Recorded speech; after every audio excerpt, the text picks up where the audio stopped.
ನಮಸ್ತೆ. Cinema posters. ನಾನು ಹೊಸ ಸಿನಿಮಾಗಳನ್ನ ಪೋಸ್ಟರ್ಗಳನ್ನ ಆವಾಗವಾಗ ನನ್ನ ಫೇಸ್ಬುಕ್ ಪೇಜಲ್ಲಿ ಹಾಕ್ತಾ ಇರ್ತೀನಿ. ಆಗ ಕೆಲವೊಂದು ಕಮೆಂಟ್ಗಳು ಆ ಪೋಸ್ಟರ್ನ ಕುರಿತಾಗಿ ಬರ್ತವೆ. ಯಾಕಂದರೆ ಇವತ್ತು ಜನರು ಎಲ್ಲವನ್ನ ಗಮನಿಸ್ತಾ ಇದ್ದಾರೆ. ಜಗತ್ತಿನ ಸಿನಿಮಾಗಳ ಪೋಸ್ಟರ್ಗಳು ಎಲ್ಲರ ಕೈಗೂ ಸಿಗ್ತಾ ಇದ್ದಾವೆ. ಆ ತರಹದಲ್ಲಿ ಯಾಕೆ ಈ ಥರ ಪೋಸ್ಟರ್ಗಳನ್ನ ಮಾಡ್ತೀರಿ? ಯಾಕಂದರೆ ಕೆಲವು ಪೋಸ್ಟರ್ಗಳು ತುಂಬ ಸರಳವಾಗಿರ್ತವೆ ಅಥವಾ ಅದರ ಮೇಲೆ ವರ್ಕೇ ಮಾಡಿರೋದಿಲ್ಲ, ಏನೋ ಕಾಟಾಚಾರಕ್ಕೆ ಮಾಡಿದಂತೆ ಇರ್ತವೆ. ಸುಮಾರಷ್ಟು ಸಿನಿಮಾ ಪ್ರೇಮಿಗಳು ಅದರ ಕೆಳಗಡೆ ಕಮೆಂಟ್ ಮಾಡ್ತಾರೆ, ಯಾಕೆ ಇವತ್ತು AI ಇದ್ದರೂ ಕೂಡ ಇಷ್ಟು ಕಳಪೆ ಮಟ್ಟದಲ್ಲಿ ಪೋಸ್ಟರ್ಗಳನ್ನ ಮಾಡ್ತೀರಾ, ಇದರಿಂದ ಪ್ರೇಕ್ಷಕರನ್ನು ಸೆಳೆಯೋದು ಸಾಧ್ಯವಾ ಅಂತ. ನಿಜಕ್ಕೂ ನಾವು ಸಿನಿಮಾಗಳಿಗೆ ಕಥೆಯನ್ನು ಹೆಣೆಯೋದಕ್ಕೆ ಹೇಗೆ ತಲೆ ಕೆಡಿಸ್ಕೊಳ್ತೀವೋ, ಹೇಗೆ ಒಂದು ಎಫೆಕ್ಟಿವ್ ಶೀರ್ಷಿಕೆಗೆ ತಲೆ ಕೆಡಿಸ್ಕೊಳ್ತೀವೋ, ಹಾಗೆಯೇ ಪೋಸ್ಟರ್ ಡಿಸೈನ್ಗೂ ಕೂಡ ತಲೆ ಕೆಡಿಸ್ಕೊಳ್ಬೇಕಾಗುತ್ತೆ. ಪೋಸ್ಟರ್ ಡಿಸೈನಲ್ಲೇ ಕೂಡ ಕತೆ ಹೇಳಬಹುದು, ಪೋಸ್ಟರ್ ಡಿಸೈನಲ್ಲೇ ಕೂಡ ಜನರನ್ನು ಆಕರ್ಷಣೆ ಮಾಡ್ಬೋದು, ಹಾಗೆಯೇ ಪೋಸ್ಟರ್ ಡಿಸೈನಲ್ಲೇ ಕೂಡ ಜನರು ಬರೆದಂತೆ ಮಾಡ್ಬೋದು. ಇವತ್ತು ನಾನು ಜಗತ್ತಿನ ಅದ್ಭುತವಾದಂಥ 5 ಪೋಸ್ಟರ್ಗಳ ಬಗ್ಗೆ ಹೇಳ್ತೀನಿ. ಟೈಟಾನಿಕ್ 1997ರಲ್ಲಿ ಬಿಡುಗಡೆಯಾದಂತಹ ಅದ್ಭುತವಾದಂತಹ ಚಿತ್ರ. ಜೇಮ್ಸ್ ಕ್ಯಾಮರನ್ ಇದರ ನಿರ್ದೇಶಕರು. ಈ ಒಂದು ಪೋಸ್ಟರ್ನ ಗಮನಿಸಿ. ಮಧ್ಯದಲ್ಲಿರುವ ಹಡಗು ಮತ್ತು ಮೇಲ್ಗಡೆ ಇರುವ 2 ಮುಖಗಳು, ನೀವು ದೂರಕ್ಕೆ ನೋಡಿದ್ರೆ ಇಬ್ಬರು ನಿಂತಿರೋ ಹಾಗೆ ಕಾಣಿಸುತ್ತೆ, ಆದರೆ ಅದನ್ನು ಸರಿಯಾಗಿ ಗಮನಿಸಿದ್ರೆ ಮಧ್ಯದಲ್ಲಿ ಹಡಗು ಕಾಣಿಸುತ್ತೆ.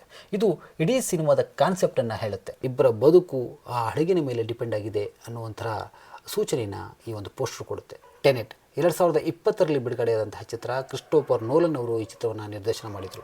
ಈ ಒಂದು ಪೋಸ್ಟರ್ನ ಗಮನಿಸಿ ನೀವು.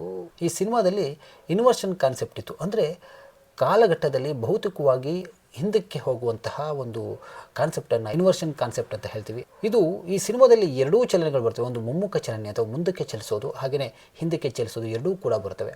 ಅದನ್ನೇ ಈ ಸಿನಿಮಾದ ಪೋಸ್ಟರ್ನಲ್ಲಿ ಕ್ರಿಸ್ಟೋಫರ್ ನೋಲನ್ ಅವರು ಅದ್ಭುತವಾಗಿ ವಿನ್ಯಾಸ ಮಾಡಿದ್ದಾರೆ. ನೀವು ಟೆನೆಟ್ಟನ್ನು ಹೆಸರನ್ನೇ ಗಮನಿಸ್ಬೋದು. ಇದೊಂಥರ ನಮ್ಮಲ್ಲಿ ಕಿಟಕಿ ಅಂತ ಬಳಸ್ತೀವಲ್ಲ ಆ ಥರದ ಶಬ್ದ. ಹಾಗೆಯೇ ಪೋಸ್ಟರಲ್ಲಿ ಗಮನಿಸಿ, ಒಬ್ಬ ವ್ಯಕ್ತಿ ಅಂದರೆ ಹೀರೋ ಅರ್ಧ ನಮ್ಮ ಕಡೆ ಬರ್ತಾ ಇದ್ದರೆ ಇನ್ನರ್ಧ ನಮ್ಮಿಂದ ವಾಪಸ್ ಹೋಗ್ತಾ ಇದ್ದಾನೆ ಅಂತ.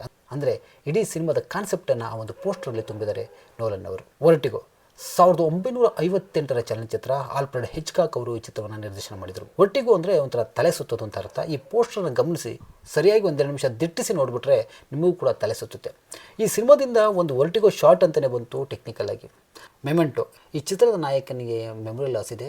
ಆತ ತನ್ನ ಪೋಲರೈಡ್ ಕ್ಯಾಮ್ರಾಗಳಿಂದ ಯಾರನ್ನು ಭೇಟಿಯಾದರೂ ಏನೇ ನಡೆದರೂ ಕೂಡ ಅದರ ಫೋಟೋ ತೊಗೊಂಡು ಅದನ್ನು ಕೆಳಗಡೆ ಬರ್ಕೊಳ್ತಾನೆ. ಪೋಸ್ಟರ್ ನೀವು ಝೂಮ್ ಮಾಡ್ತಾ ಹೋದಂತೆ ಅದೇ ಚಿತ್ರ ಪುನರಾವರ್ತನೆ ಆಗ್ತಾನೆ ಇರುತ್ತೆ. 1998ರಲ್ಲಿ ಬಿಡುಗಡೆಯಾದಂತಹ ಚಿತ್ರ ಇದು. ಚಿತ್ರದ ಎಲ್ಲ ಪೋಸ್ಟರ್ಗಳು ಕೂಡ ಅದ್ಭುತ ಅಂತಲೇ ಹೇಳ್ಬೋದು. ಅದರಲ್ಲೂ ಈ ಪೋಸ್ಟರಲ್ಲಿ ಒಬ್ಬ ನಾಯಕನ ತಲೆಯನ್ನು ಕತ್ತರಿಸ್ಕೊಂಡು ಹೋಗ್ತಾ ಇರುವಂತಹ ದೃಶ್ಯ ಇದು. ಈ ಸಿನಿಮಾದ ಕಾನ್ಸೆಪ್ಟ್ ಕೂಡ ಅಷ್ಟೇ ಅಗ್ರೆಸಿವ್ ಆಗಿದ್ದಂತಹ ಕಾನ್ಸೆಪ್ಟ್ ಇದು. ಈ ಒಂದು ವಿಷಯದಲ್ಲಿ ಉಪೇಂದ್ರ ಅವರು ಮಾಸ್ಟರ್ ಅಂತಲೇ ಹೇಳ್ಬೋದು. ನಮಸ್ಕಾರ.